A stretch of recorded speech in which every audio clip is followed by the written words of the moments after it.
When I was young, we would go on vacation in the summer for months, maybe a few weeks, and we'd come back to our home. And it seemed so strange and so unfamiliar. You pull up to the road, you see your backyard. I remember that tree. I love climbing that tree. You go into the house and you tiptoe carefully inside and you see your toys. I haven't seen those toys in the longest time. The ones you forgot to play with, and now you love them. You miss them so much. We are coming back to shul. For months we've been gone. And for many of us, we're still going to be gone for a few more weeks or months because it's not the right time. We may not feel it's safe for us. But at least as a community, we've begun the process of tiptoeing back inside our shul. And the shul, which has been open virtually for many months, is now opening its physical doors. And we're coming home from vacation. And we're discovering all our old toys. And it's so wondrous and so beautiful. And we cherish it so much. And I think that is an important message, the message of the Meraglim. You know, you often wonder, how did these people get it wrong? The Torah describes them as anoshim, kulam anoshim. They were men of great esteem. They were intelligent. They were the captains of the varsity team. They were the head of the debate club. They were well regarded. They were well dressed from head to toe. They were people who were most likely to succeed. They were influencers. And yet, these brilliant individuals with multiple PhDs, with degrees from the top universities, they went into Israel and they got it wrong. How do the smartest people in the room mess up? How does it happen? For years, the Jewish people have been dreaming about their entry into Eretz Yisrael. From the time of Avraham Avinu, the Bris Ben Abasarim, they've been told, this is your home. This is where you belong. They were enslaved in Egypt for 210 years. And they finally get out. And the first thing they do when they have a glimpse into the promised land is, it wasn't so special. How do the smartest people make such a mistake? And I think the answer is that that's exactly the problem, is they knew too much. They were too smart. They had it all figured out. They had the whole thing sized up. And when you have everything figured out, you have no humility. There's nothing new to discover. There's no awe. There's no cherishing a moment that you've had a long time ago. For the first time again, there's no return back to the familiar, because everything is already familiar. In the world of psychology, there are two ways to achieve a modicum of creativity. One path is to make the familiar unfamiliar, and the other path is to make the unfamiliar familiar.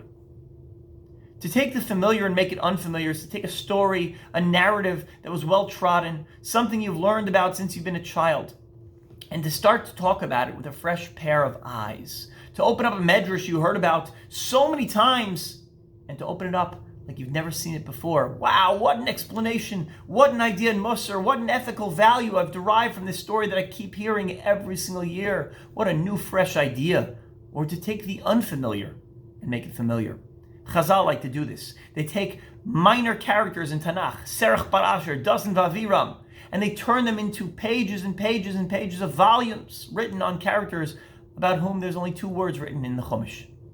Because they're making the unfamiliar familiar. They're opening up new horizons. The Meraglim lacked the ability, the imagination to see something new because they knew it all already. They were Chachamim Yoter Midai. Right after the Parshat of Meraglim, God gives us a mitzvah. It's called the mitzvah of tzitzis. The fringes we wear on the 4 corners of our garments, and on the fringes is a blue string. And the Gemara Menachos tells us that if you look at that blue string, you'll be forced to contemplate the Yam, the sea. And if you think about the sea, you'll think about the Rakia, the heavens. And if you think about the heavens, you'll think about the Kisei HaKavod, the throne of God, the divine throne, and you'll think about Hashem. So here's the question. Just think about God. Wear your tzitzis, I'm doing a mitzvah, I think about God. Why do I have to go through this Rube Goldberg device to think about the tzitzis, which makes me think about the water, which makes me think about the sky, which makes me think about a throne? What in the world is this contrivance? Chazal thought we didn't have the ability to think about this and this and this. Soloveitchik said that that's precisely the point. Think about what the sea represents. To the naked eye, all you see is just a vast flat surface, water, sometimes there are waves. But underneath the sea are miles, universes, worlds unfold of plants and fish life, animal life that we've never even heard of, that we've never even explored. And think about the Shamayim, the firmament, the Rakia. Even in our galaxy. We're not even close to touching the tip of the iceberg. We're not even close to understanding what's out there, let alone galaxies beyond our galaxy. And it goes on to the infinite. Because when you look at something with the eyes and you think you figured it out, at that moment, look at the sea, look at the skies, says the Rav, and you'll understand how little you understand about God. If only the Meraglim knew this, they could have gone into the land of Israel and been amazed and been wowed like children discovering their toys for the first time again. They could have experienced that cherished moment of seeing something for the first time. We are coming back to our homes. We're coming back to shul, but with a fresh pair of eyes. Let's see the community. Let's see the shul.